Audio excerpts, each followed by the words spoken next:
Hello, I'm Jeremy Rivera, your Unscripted SEO Podcast host. I'm here with Rob Bonham, who's going to introduce himself and tell us why we should trust him as an SEO expert. Great question, Jeremy. Thanks for asking. So I'm Rob Bonham. I'm a SEO with about 2 decades of experience in the digital marketing arena. I've done a lot of local SEO work, a lot of e-commerce, a lot of SaaS, and a lot of home service based kind of clientele that I've served over the years.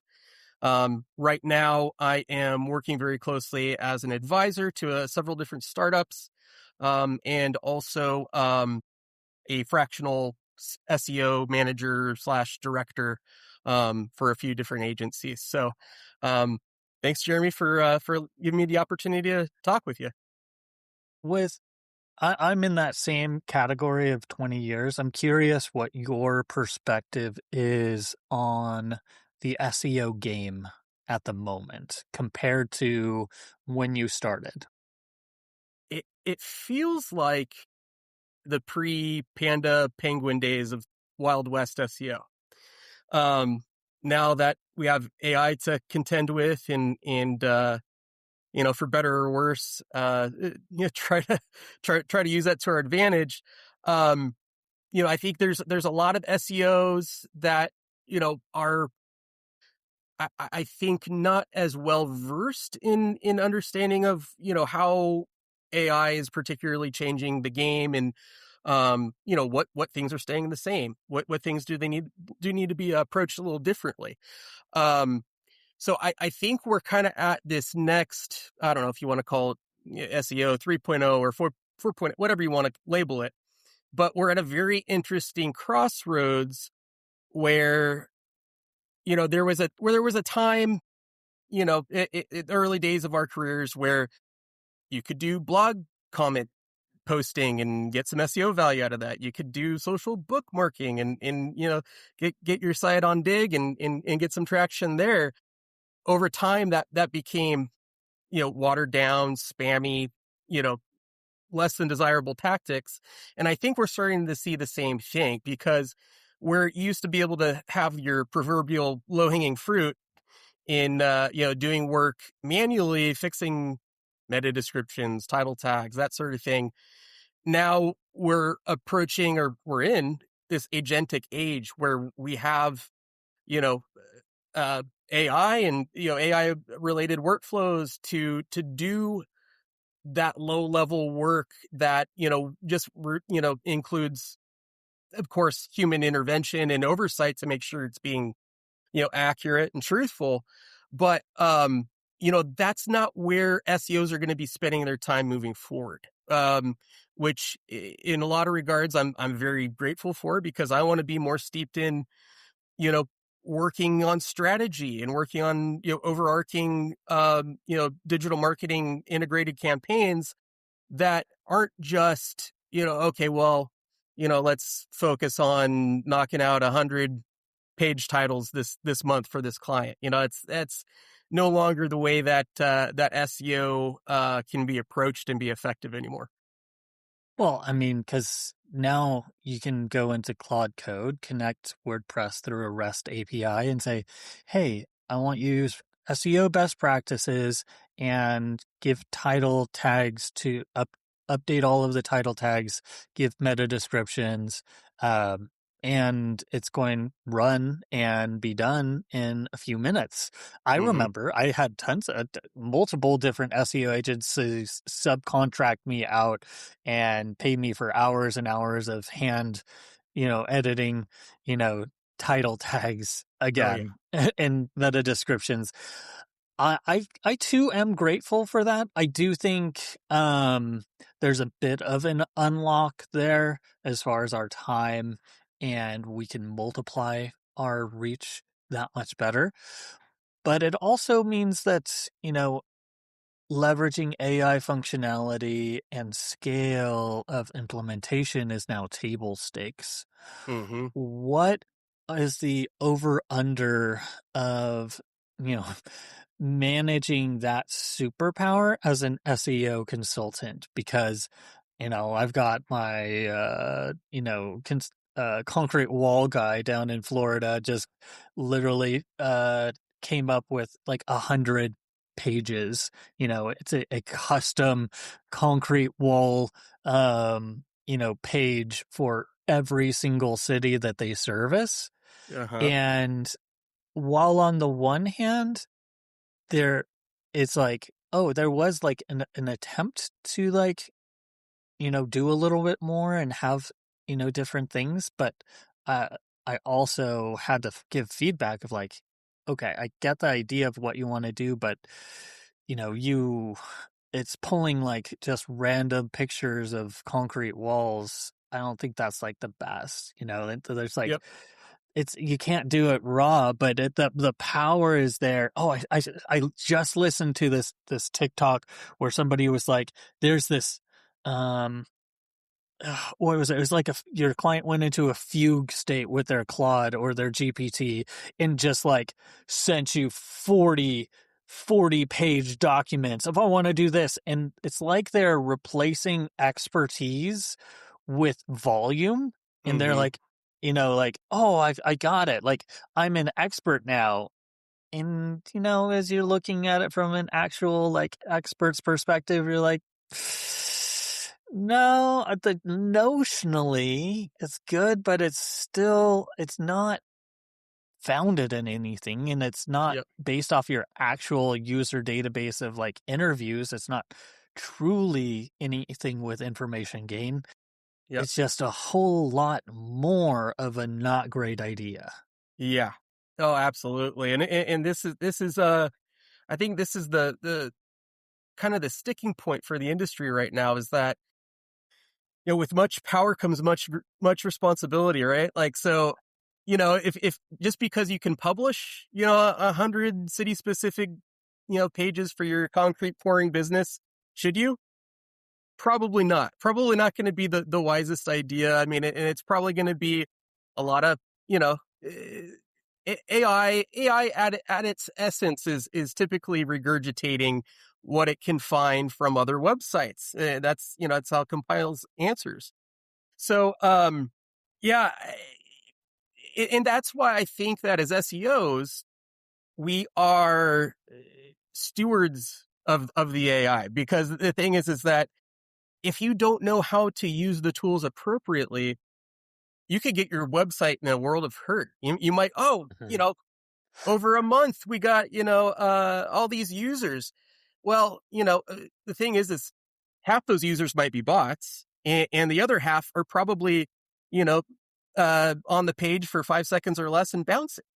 So, and then, if well, fingers crossed you don't get, penalized, or, your site, takes a dive, because Google's going to devalue that content if they see that the user signals aren't there. They're going to say this content is useless.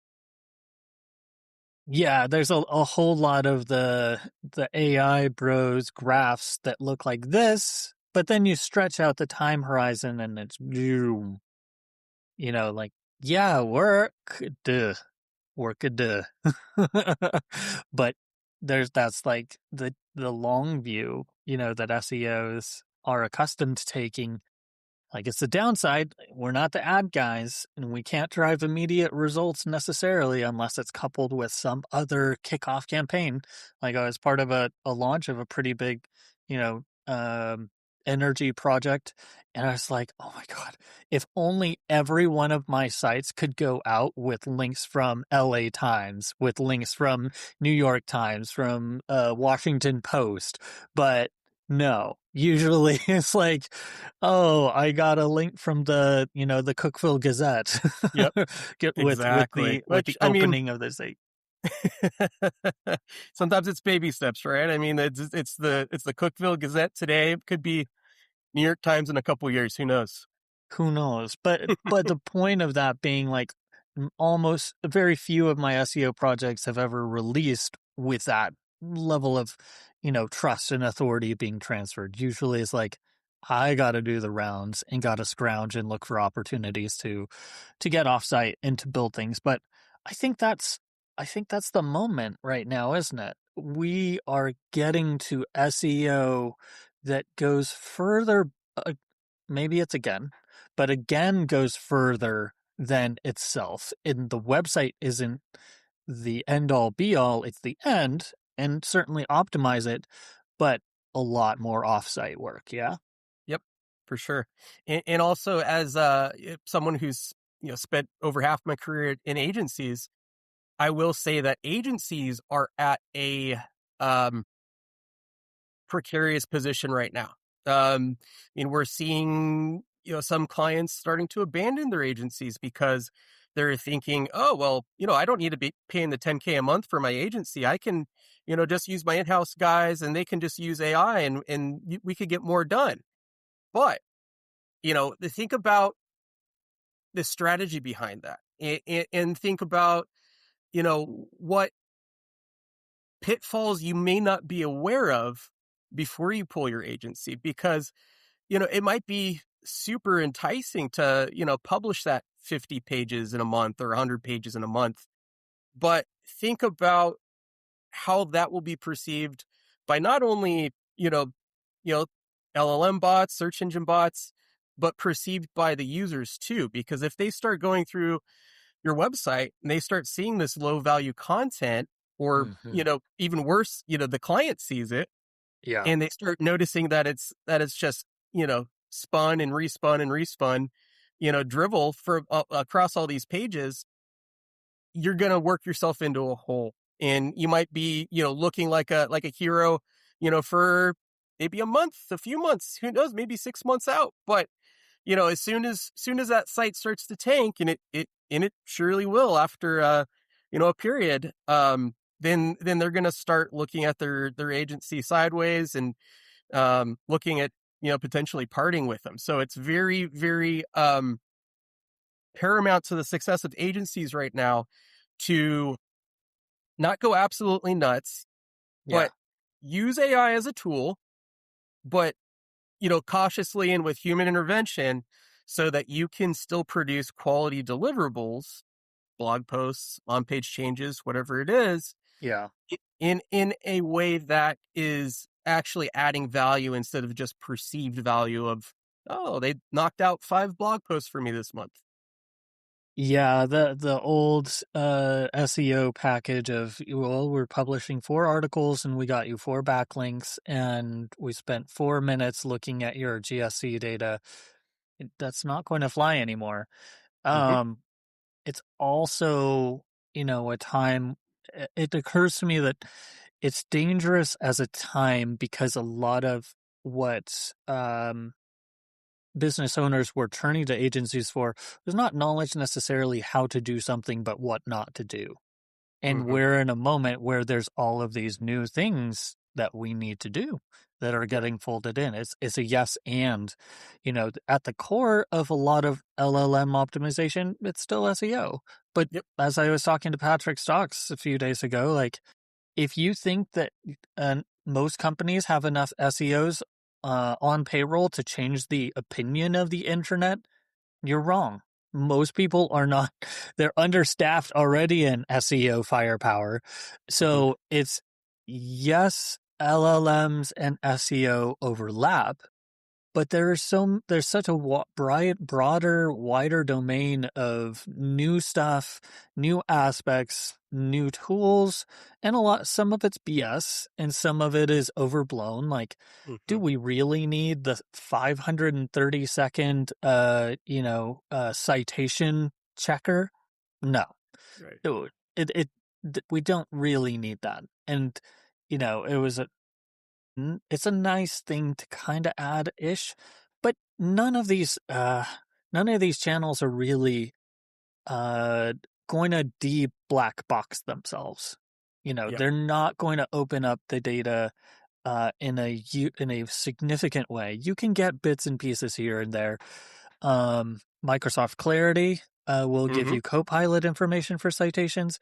Bing That is Webmaster hugely Tools. beneficial, especially if you don't have the cash or marketing budget to purchase a profound or comparable tool. Yeah, Google Search Console theoretically released it. So some people have some query data if they're absolutely gigantic in size, which thanks Google.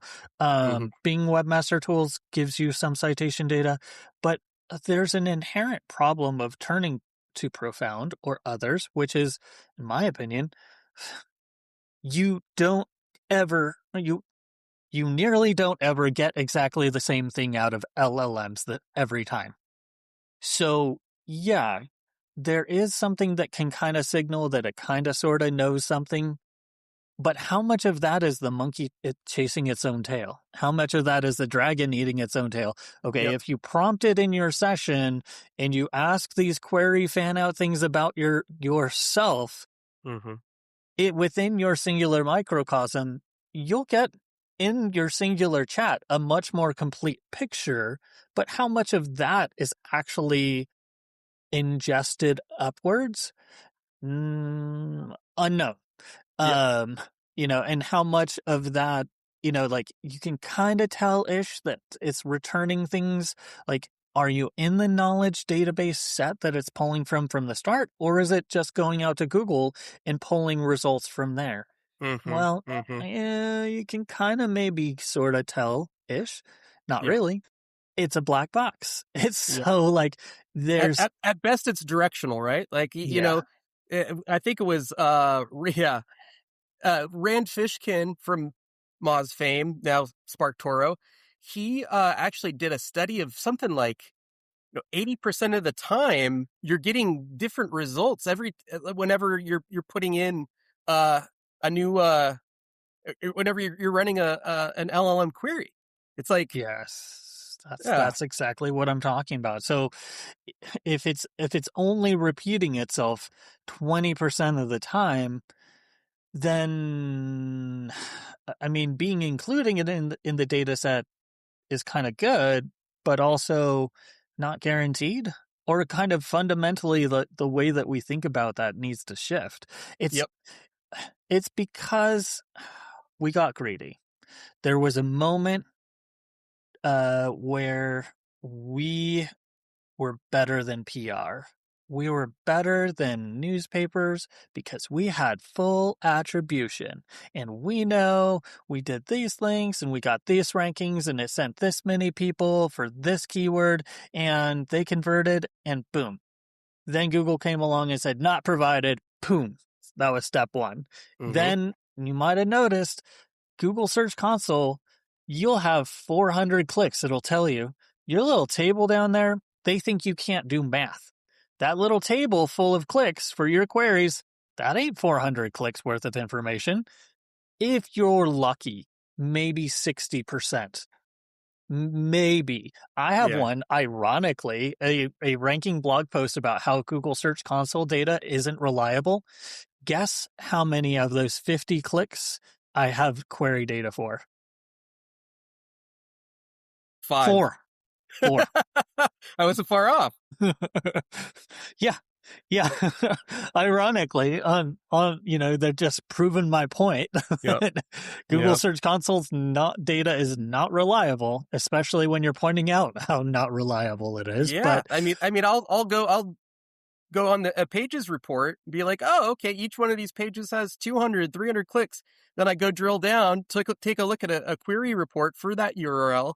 And I'm like, where's all my clicks? Who moved my clicks? who moved my cheese clicks? It's gone. It's in that case, that's like 3% of the clicks.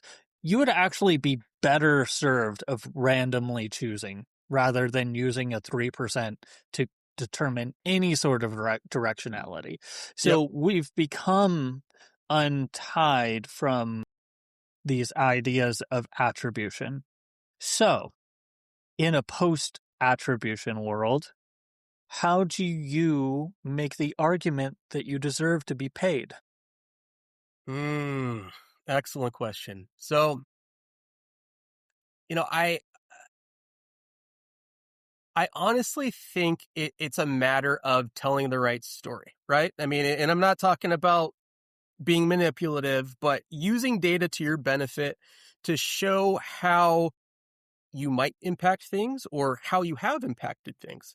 So when you're doing your monthly reports or your quarterly reporting, whatever, show with data as much attribution as possible. We know it's not going to be all the way there, but if you're able to, at the very least, show, well, we're getting, let's just say the homepage is getting 15% more clicks. And we know that based on people who enter from organic search sources, that we're going to see, a particular amount of those people convert. If we notice that, okay, maybe we're doing, blog content, or maybe we're doing some technical fixes with, core web vitals, that has an impact at a page level, but also it can help the site as a whole, right? I mean, as you're actually looking at these URLs in your reports, I mean, of course, make sure you're paying attention to how things are performing at a URL by URL level, but also, you might be getting better visibility for your branded searches. So maybe your homepage traffic is going to go up. You're getting shown more frequently. Google trusts your brand more because they know that you're, providing a quality website experience. And if you saw a lift of, 5%, 10% in conversions from the homepage, and you're seeing some sort of correlation there, I say take advantage of that opportunity to lay claim and say, hey, look, we're working on these things. SEO is a game of sums. We're seeing a win here, and with all things being equal, we understand that the value that we're adding adds to that game of sums, and we're seeing this excel. We're seeing your conversion rate ticking up, and we're seeing X amount of more revenue from homepage visitors than we did. So, it's getting them to understand. When I say they, I mean the client. It's getting the client to understand that SEO is not in a silo. And if you touch something over here might change. Your homepage ranks for potentially thousands, tens of thousands of keywords. If we're talking about more enterprise type client, that doesn't, those keywords aren't on the homepage. You don't need to have every single keyword you want to rank for on your homepage. That would be a complete mess. So you have to be able to tell the right story and say, because we made this change here, we're seeing some growth over in this area, and it's reasonable because we're trying to optimize for these keywords, but the homepage is getting credit for it, that the work that we're doing is adding value. Adding value, I think, is the key defining requirement for the next stage of SEO, and, whether that's reevaluating how you think of link building, because I think it's an easier argument now to do link building than ever. Like, hey, I need to get more mentions of our brand, and if I can, I'll get some links out of it too, is way easier than a 5-minute diatribe about, okay, this is PageRank and this is how it works, and you get anchor text and it helps directionally. Like, they already are accepting. So many more of these conversations are a lot easier Sure. than in the past. When I think of Fran Fishkin, visionary, 2012 was the first time I think he mentioned, unlinked citations being a factor. And now, we have, as you call it, a wild, wild west moment, but I think a re-entry of competition into the search space has really revitalized, and probably, bravo for the moment in time we're at, because some of these things that we were doing were just they worked, but they were not great, Right. And, or they worked until they didn't. Yes, and that's kind of the game of SEO too, of well, it works until it doesn't, and we'll chase this thing and narrow it down and get really close, and then they'll change the game and move it over here, and Right. search results in that process It's weird because on the one hand, I accept blame for some of the less optimal things that I've optimized towards, but at the same time, Google also has taken on a campaign of enshittification. They have dialed up their pressure points to optimize their paid conversion elements. And HCU, who is it helpful for? Yeah, it's a helpful content update, but it's more helpful for Google to have results that it can sell ads on than, the 400 plumbers publishing how to fix a leaky pipe. They got Yeah. enough of the content of that type out of Mm-hmm. the internet. For And sure. so that's my And, take on it. no, I think that's pretty spot on. And I think about, are we as SEOs kind of a cog in the machine that's helping Google turn and create, basically we're the ones that are feeding the beast, so the beast can give of itself to everyone who comes and sees it. There is an aspect of that I wonder about how we're viewed in the ecosystem of Google. I'm sure that there are Googlers that would, if they could, take steps to ban, SEOs. But the reality is that we hear and listen and we find the things that need to be done and push businesses to do them. And there's a reason why we've seen so many famous FUD campaigns, faux outrage from Google. You can't guest post on other people's sites. It's messing up our rankings.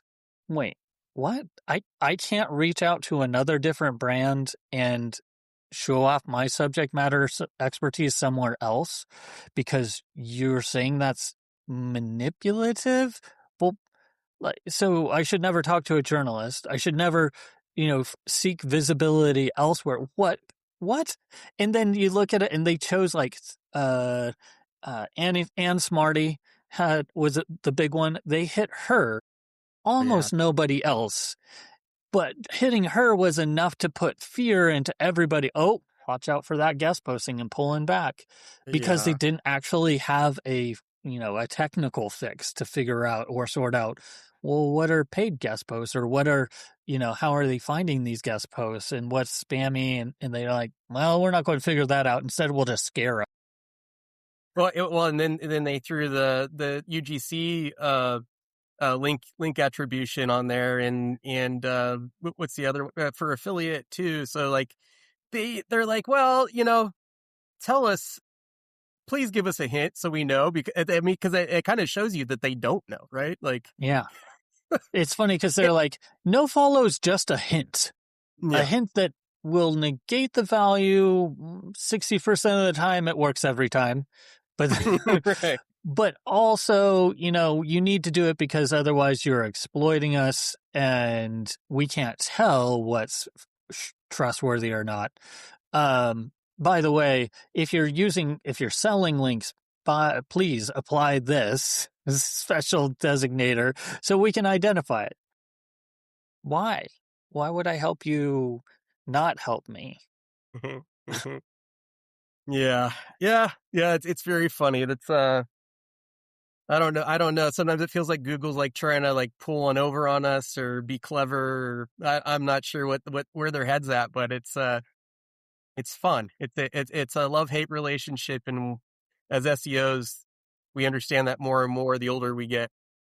It is. It's definitely, Googlers, John Mueller, massive respect for being able to say something so specifically true that it is false in all other occasions or contexts.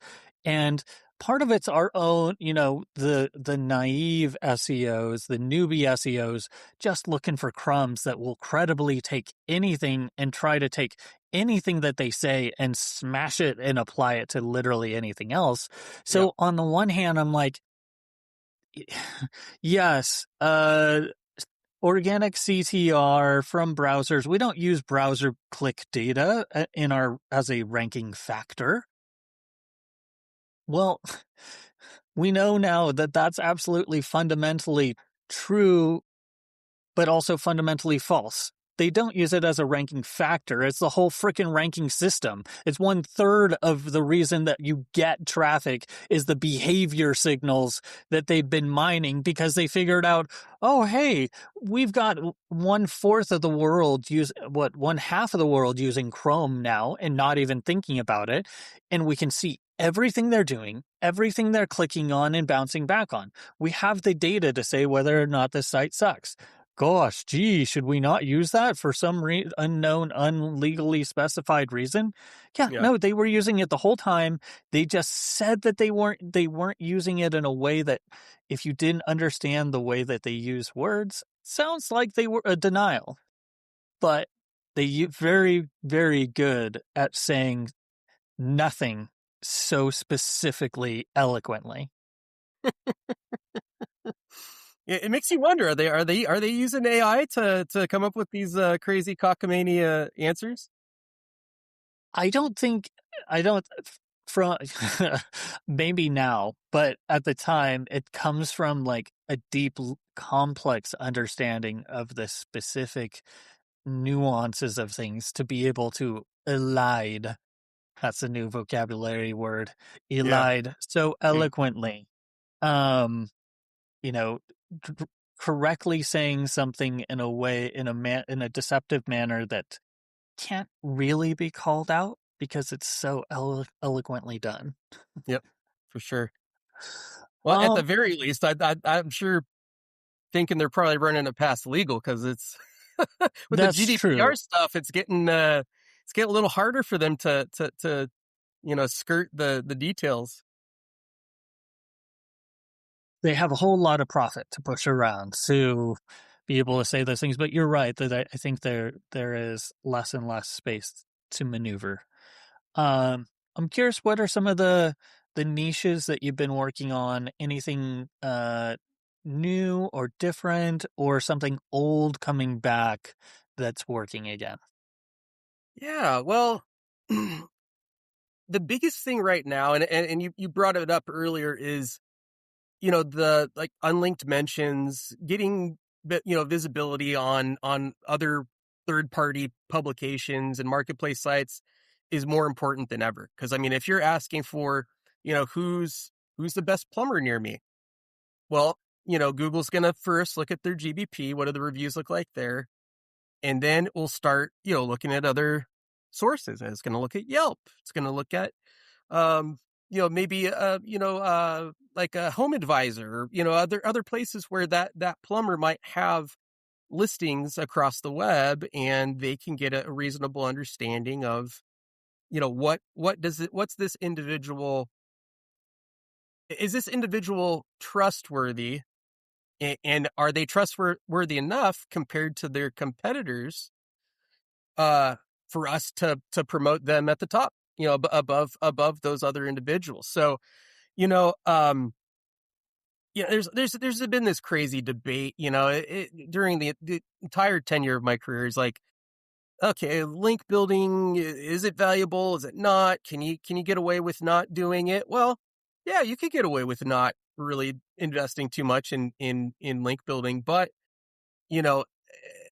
at the end of the day, whoever has, the bigger footprint and the more people talking about them across the web in a positive way, that is the ultimate end all be all of winning and dominating the SERPs. So it's been important, but I think now it's more important than ever. And I think the bigger your audience is, the more important that is. So if you're a national e-commerce, B2C retailer, then, you're going to want to ensure that you're, if you're selling furniture, you're up against Wayfair, you're up against these big, behemoths in the industry.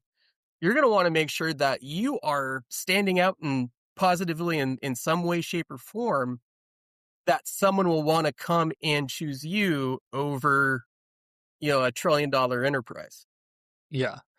So is it that probably plays more into being like a cross pollinator and looking across your teams and their skill sets and looking to get as many wins, making sure that you're piggybacking on the PPC spend. You're creating the organic SEO assets and pages, resources, downloadables to go along with that email send blast you're sending out to 5,000 people, and thinking of all the ways to piggyback on, that PR campaign. Your Yeah, CEO's going out and doing some public speaking. Well, can you get the transcript? yeah. And once you get the transcript, how are you repackaging, repurposing? What are the different video sites that you can get that pushed out on with little links? That's exactly it. Integrated marketing campaigns, repurposing your content in every way, shape, or form you can think of that's going to resonate with your audience. I've been running SEO campaigns for car dealerships for the past several years. One thing that was really a needle mover for these dealerships is capitalizing on um, you know sales events, like, for example, say like Black Friday, or even Mm. just Memorial Day, or 4th of July. You stand up a landing page that's specific to that particular sales event. You make sure that that page is positioned the best way you can to rank well. You have include it in your email marketing campaigns to everyone who is interested in those vehicles that are included within the sale. And then, send paid search, paid social traffic to these pages, include some organic social content talking about it as well. And so you're hitting your audience from all angles that they might be interacting with you on. And that's really how you win. It's not one single pronged approach. You can't just do SEO. You can't just do PPC. You can't just do email marketing. They need to be working harmoniously as much as possible, so that game of sums of all these channels hold each other up and are integrated into each other to make it a holistic marketing campaign rather than just a paid search or SEO campaign. Two questions from my friend Michael McDougald, writing agency. He's curious if you've run into going too far.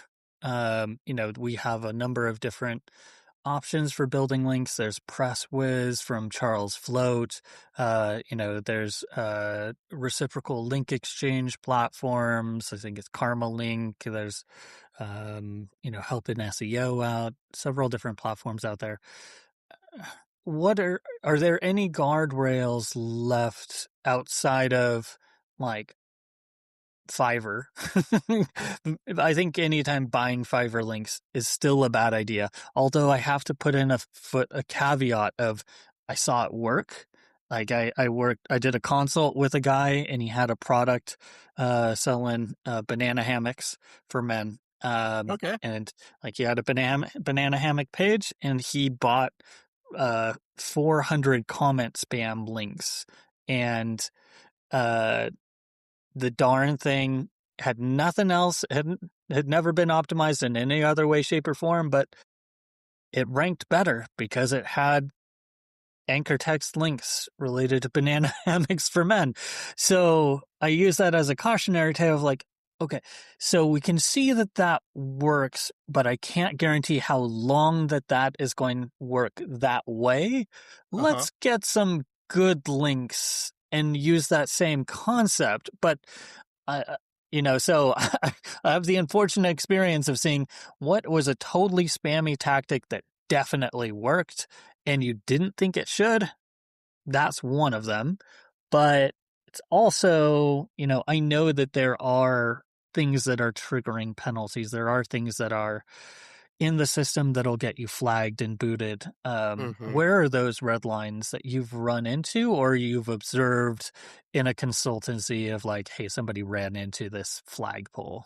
Yeah. Well, I'll tell you this. Whenever I approach link building, it's always done with extreme caution because, you don't, for one, you don't want the reputation of your site to be a poor one.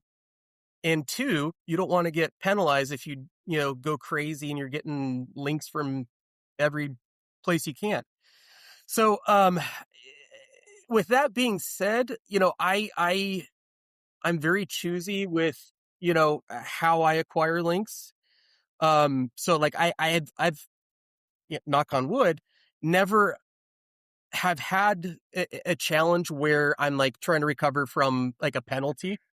But I will say like one thing that I've seen work quite a bit in links is getting links from like legitimate partners that you work with. Like I was working for an e-commerce maintenance repair operations parts provider.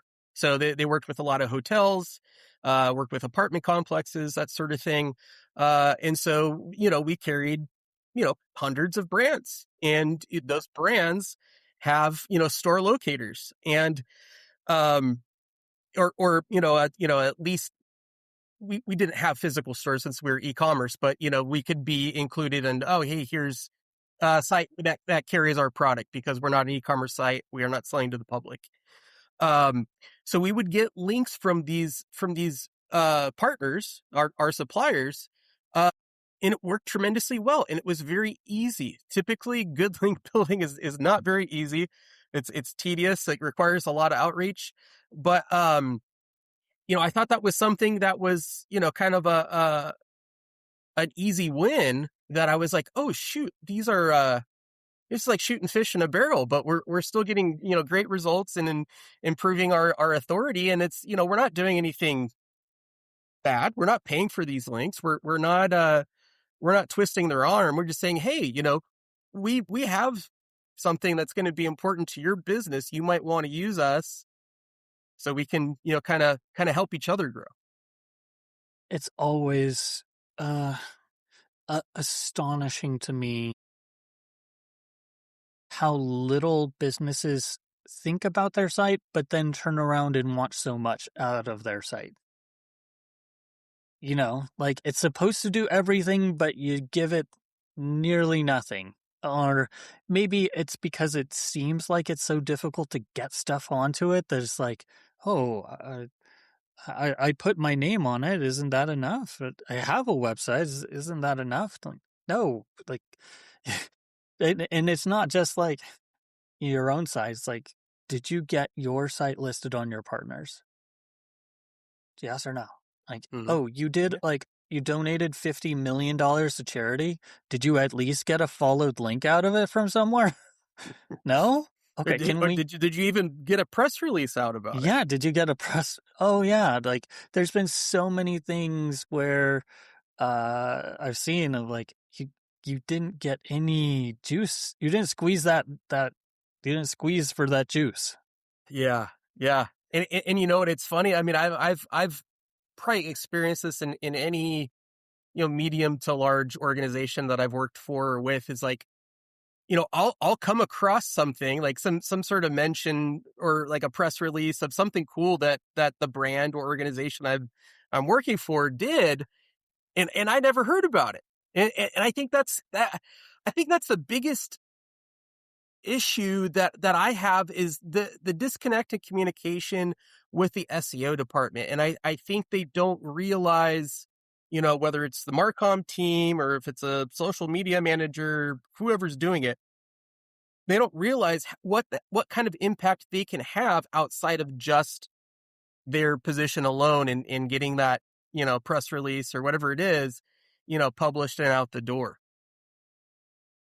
you've been in the business for quite a while. I'm guessing that you've been in-house, freelance, consultant.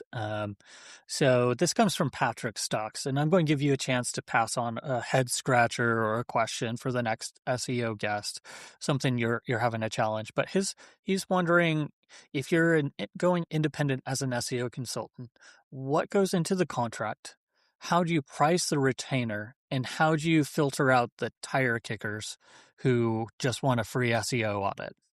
Mm, I love that. So yeah, so I mean, and I've done a ton of contract work, a ton of freelance stuff. So, the way that I typically put mine together, I mean, everybody's, going to be a little bit different in how you put a contract together, but, you know, at, uh, at, at least you have to make sure that you are setting the right expectations so you don't get scope creep, so you don't work yourself into a hole. Um, that's my biggest piece of advice is, make sure that when you craft your proposal and, you're giving your roadmap of 6 months or 12 months, whatever it is, you're including deliverables that you can reasonably fulfill on, and that you can, make sure that, you're going to do, great quality work for. And if you need help, maybe you cut into your margins a little bit, bring, somebody in that can help you fulfill on that. Because at the end of the day, you're going to make more with that client or that organization with, making sure that things are done on time and done at a, you know, high quality, acceptance criteria than if are late and the work is half-assed and, you're not, you're not doing your best. So, with that being said, I also be choosy on who you take work from.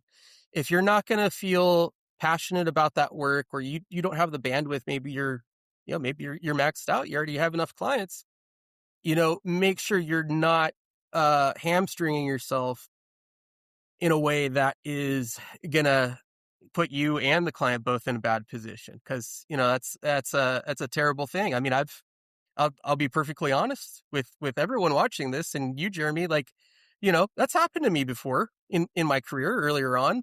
And it's a terrible feeling. And you don't want to let uh, your partners down, or you don't want to let your client down. And you want to, be a person of integrity and making sure that you are, fulfilling on what you say you will and within a reasonable time frame. So, above all, that's how you should put your contracts together.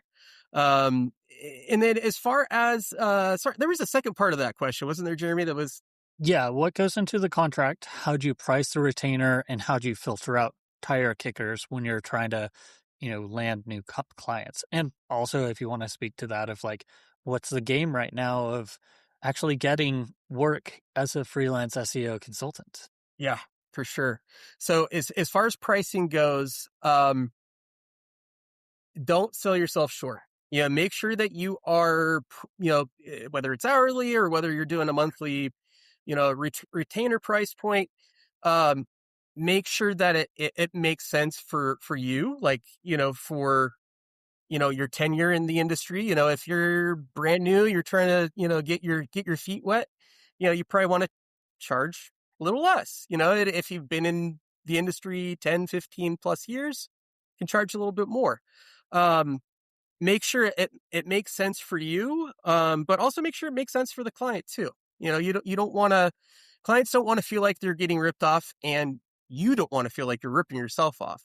So, take a look around. I mean, we have an awesome, AI, landscape for us to rely on, as far as trying to figure out, okay, what, for my tenure and my background, like, what's a reasonable market rate to charge? Yeah. That's a good way to go about it. And, look at, do your homework. Don't just trust the first AI answer, but, that's a great way to kind of start, getting an idea of where you should be. Um, and as far as, making sure the tire kickers are, not stealing your time, you know, I typically will charge, a small fee for, putting together an audit or, a cursory overview of their site, even if it's just like, a 15-minute Loom video going over their website and showing opportunities there.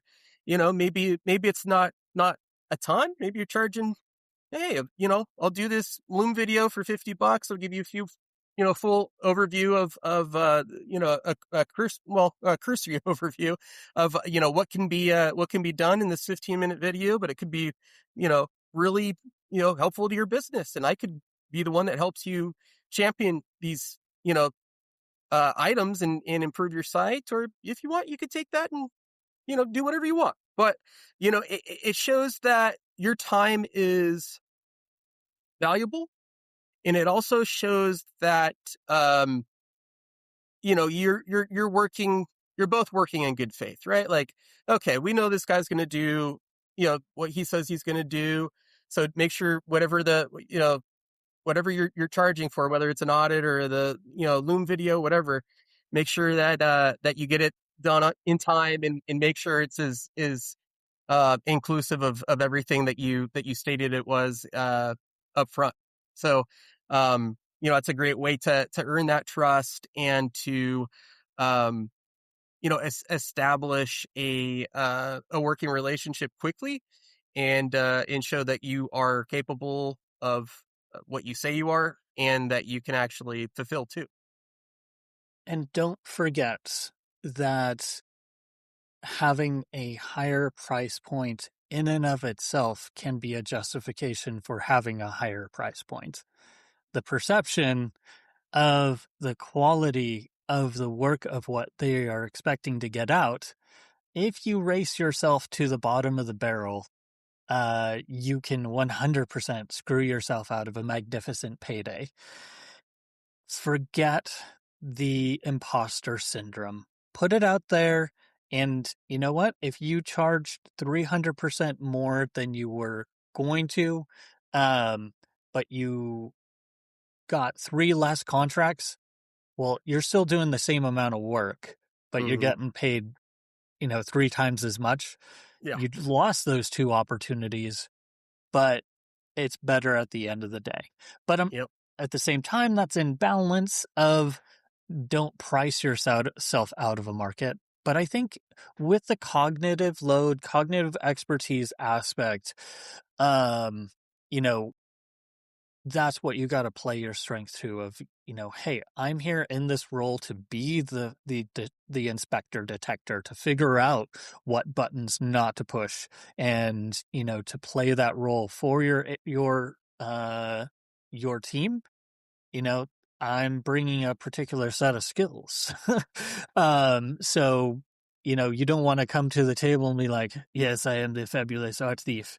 It'll be $5 to steal the Mona Lisa. Like, wait, what? If you could steal the Mona Lisa, then why is it $5? I undervalue myself personally. I undervalue myself. So they'll either think you're an idiot for not pricing yourself appropriately, or you're spammy or scammy and not trustworthy. So I'd rather charge more and work harder to meet that higher level price point expectation, which, it does come with its own headaches, folks. You work with an enterprise level entity. Be prepared for red tape. I've taken a drug test to edit a website. I've had to sit through 4 meetings with at least 10 people to change one H1 tag on a major healthcare website. I won't say which one, HCA. But, you have, things that are very important to Hippo's highest paid person in the office. And sometimes that takes a couple extra meetings, but they're generally a little bit more reliable on paying their invoices than the little guys, unless you have to go through a finance team, which wants net 60 terms. If there's anything you can put in your contract, it's, I want to be paid upfront for the next month's work. Always try to get that. If you have to take 30-day net terms, just try to get it 30-day net terms from your invoice at the beginning of the month instead of 30-day net terms for your invoice at the end of the month, which means you go 2 months without being paid. Just be aware Yep. that happens. It can happen with larger outfits. So it's a push and pull. Give a shout out to where people can find the Rob Bonham. What social media are you on? People want to get a taste for what you do if you're available at all for consulting or conversation. Absolutely. I'm always happy to talk. Definitely have some capacity to take on another client or two right now. So reach out to me on LinkedIn. I'm a LinkedIn head, so always on there. It's on my phone, so I'm tied at the hip with LinkedIn. So find me on there, Rob Bonham. I think I'm the only Rob Bonham doing SEO. There's some other Rob Bonhams, but I'm the only SEO out there. Fantastic. I'd like to invite you back. I'm going to put together a roundtable to talk about the industry state of SEO, winning contracts, what to put into your guidelines, what clients to fire, if you'd be interested. Absolutely. I'd love that. Fantastic. I'll make sure that your LinkedIn profile gets linked in the show notes. Thanks for coming and visiting. Absolutely. Thanks, Jeremy.